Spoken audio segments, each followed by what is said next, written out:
let's say you were to open your Bible and you were to read the birth story of Jesus in Matthew's gospel, and then you were to compare it to Luke's gospel. You might find things seem to contradict each other. However, they don't, and I'm going to explain why. So, I noticed something. Now, I know the story of Matthew, not fairly well, but well enough to notice that when I got to Luke's gospel and he was talking about Jesus' birth, there were a lot of different things going on compared to Matthew. And I don't believe Mark's gospel even has an account of Jesus' birth. Let's check, though, just out of curiosity, let's check. Yes, it just starts with John. So he's probably missing, Mark's gospel is missing an ending. So I bet you he's missing a beginning too. So, we go to, now Luke's gospel, wow. What not even into the 3rd chapter. And there's already so much going on compared to the other ones. So, Theophilus, he writes some detailed, what does he say? I have decided to write an accurate account for you, most honorable Theophilus. And accurate is this account. So, the birth of Jesus, I'm not going to read the whole thing here, but it's got 52 verses in it for the beginning of, and it also talks about not only Jesus being born, but then him also experiences at the temple when he runs away. He doesn't run away. Well, I guess he does run away from Mary and Joseph at the temple, and he's there for 3 days. What a quinky dink that he's there for 3 days. They find him on the 3rd day. But to give you a synopsis, Jesus is born, and there's a census that a Roman Emperor Augustus tells all of the people of, I guess, Jerusalem to take. So they all have to go back to their homeland to take a census. So I believe the census is to see, it doesn't say this in there, but I think people back then took censuses because they wanted to see how many citizens they had, a way to get organized. And so everyone had to go back to their hometown to do their census. So Joseph returned to Bethlehem because he's from Bethlehem. And there, King Gabriel comes to Mary. And did I say King Gabriel? Angel Gabriel comes to Mary and says, "Mary, you're going to have a child. Don't be afraid." And then she's like, "What?" And then she has the child. And they're there Christmas morning. It's so beautiful. They're putting presents underneath the Christmas tree. Just kidding. That didn't happen yet. But they're there. Jesus is born, and Mary and Joseph get visitors from around the area, shepherds and angels. If you've seen a nativity scene, I'm assuming that's where that comes from. And they were joined by a vast host of angels and heaven's armies. And then 8 days later, Jesus is circumcised, and they present baby Yeshua to God. And here's an interesting little tidbit. The law at the time, the law of Moses, required that a pair of turtle doves or 2 young pigeons were offered if the first child was a boy. But the part about the turtle doves, it's like the song. It's like the Christmas song. So that's where they get that from. And then you got a prophecy of Simeon and prophecy of Anna. There's a lot going on in this. And then it talks about Jesus when he's at the festival, Passover festival. He's 12, and Mary and Joseph lose him because he wants to go into the temple and teach and also learn from the people at the temple. And they're amazed at Jesus' wit and his genius, his high IQ, because he watches Rick and Morty. He has a high IQ. Just kidding, again. But notice, nothing in this story has anything to do with King Herod. King Herod isn't even mentioned here. Nothing about murder, nothing about betrayal, nothing about wise men, nothing about frankincense or myrrh. There's nothing in Matthew's gospel that is mentioned in Luke's gospel. Contradiction! These guys are making this story up. No, they're not. And I'll tell you why. I will tell you why.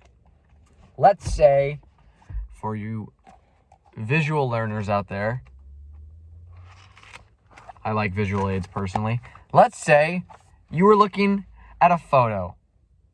You're looking and you're thinking, I'll read those notes to you, but you can read them too. And you're thinking, you're looking at this and you're saying, wow, what a great color combo this is. This represents Matthew's gospel. What a great color combination, right? Who doesn't love blue and orange? Many sports teams have those colors. This is great. I love these colors. This is really cool. But then you discover, oh, what is this color combo? I even like this color combo better. These are really good.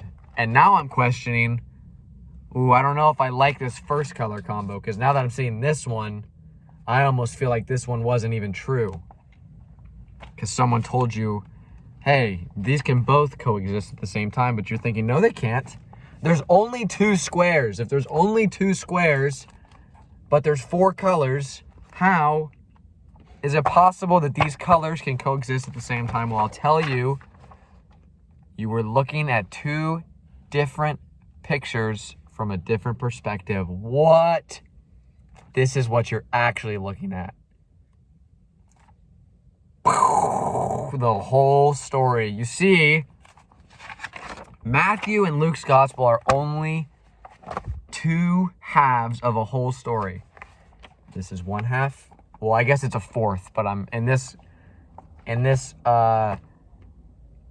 discussion, I'm excluding Mark and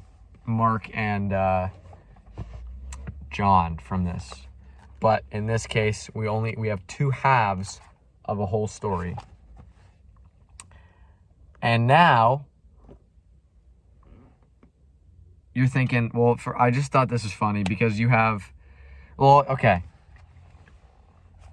Let me read you some things from Matthew's gospel, just some highlights. Number 1, Joseph being scared and embarrassed. Joseph not having sexual relations with Mary until birth. The wise men sent by Herod. Herod's plot to kill Jesus. A flee to Egypt. Herod's murder. And how Herod sends out soldiers to kill babies. What? That's crazy. And I have a quote here from the Bible. Stay there. This is an angel. We don't know what angel this is. Stay there until I tell you to return, because Herod is going to search for the child to kill him. Wow. But now you have Luke's gospel. Much different. Angel Gabriel telling Mary she's going to have a child. Mary celebrates with her sister Elizabeth. The census that caused Mary and Joseph to go to Bethlehem in the first place. Nearby shepherds visiting Mary on the day of Jesus' birth. Jesus being blessed at the temple. Jesus running away from his parents at the temple. And here, I have a quote But Mary kept all these things in her heart and thought about them often. Wow. So you're looking at this and you're thinking, wow, these are two completely different stories. So clearly they're not true. Because how would one get details that are so different from the other? And I like to say that Matthew's gospel is fast-paced. It's scary, at least in the beginning. It's entertaining, the beginning part specifically. Luke's gospel is heartfelt. It's nostalgic, and it's reminiscent. It hits to the heart. I'm imagining Matthew going, guys, this is the craziest story you've ever heard. It's got murder. It's got killing babies. It's got kings. It's got wise men. It's got frankincense. It's got myrrh. And everyone's like, what? Tell me the story. And Luke's like, I also have a story for you. It has a Virgin Mary, and it's got angels, and it's got love, and it's got travel, and it's got other stuff too that I can't think about. And you're thinking, wow, these are so different. But they're not, because of the whole story. You see, at the end of the day, the whole story tells the same story. Jesus born of a Virgin Mary in Bethlehem. None of the details from Matthew's gospel and Luke's gospel actually contradict each other. They simply build upon each other. And then you might be thinking, well, why would they, if that's true, why would they make them so different? Well, you have to remember, first of all, these were written at different times. Second of all, they were written by different people. Third of all, many different people were also probably interviewed for these stories. So you have many different perspectives over time, creating there's a person outside, creating two very beautiful sides of a coin to make the whole thing. Oh no, I lost my train of thought. Now, I think it's likely to assume that Matthew, when making his story, probably interviewed Joseph's side of the family, or Joseph, whoever was alive, because it almost tells it from Joseph's perspective. And then I'm assuming Luke, whoever he talked to, wherever he got his information, probably was Mary's side of the family, because if you're going to put yourself in the people's shoes, if I was Mary and I was giving birth to God's child, I probably would not even be concerned about danger or anything bad happening, even if it was happening. See, that's why Mary's side of the story, she remembers it as her connecting with her baby. And so hers is a lot more, I mean, she's carrying that baby for 9 months, you know, and then she delivers the baby and it's God's child.